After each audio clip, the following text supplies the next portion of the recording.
तुमच्या ज्या पत्नी आहेत त्या तुम्हाला ह्या व्यवसायामध्ये पूर्ण मदत करतात, हो. तर तुम्ही काय सांगाल आणि ह्या व्यवसायाची तुम्हाला ह्या क्षेत्राकडे तुम्ही कसं काय वाला? माझं 2016ला लग्न झालं. तर माझी पत्नी हिचं शिक्षण हे मुंबईतच झालेलं. ग्रॅज्युएशन पर्यंतचं शिक्षण मुंबईतच झालेलं.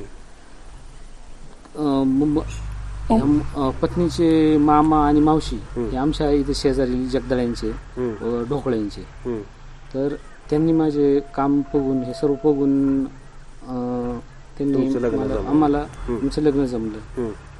तर लग्न जमल्यानंतर मुलगी शहरातील असल्यामुळे मला थोडीशी अशी भीती वाटली का शेतात काम करते नाही करते. पण तिची जिद्द आणि चिकाटी पाहून मलाच आश्चर्य वाटलं. तर तिने 2017 पासून आमच्या 16त लग्न झालं. 2017 पासून आम्ही ह्या दूध व्यवसायात वाढ केला. माझ्यापेक्षा तिला या दूध धंद्यात सगळ्यात जास्त रममाण झाली तिने गाई वाढवण्याचा निर्णय घेतला आणि त्याप्रमाणे आम्ही गाई वाढवल्या. दुष्काळी पट्टा असल्यामुळे आम्हाला थोडासा त्रास होतो, पण आम्ही त्याच्यावर मात करून हा व्यवसाय मोठा करण्याचा प्रयत्न करतो.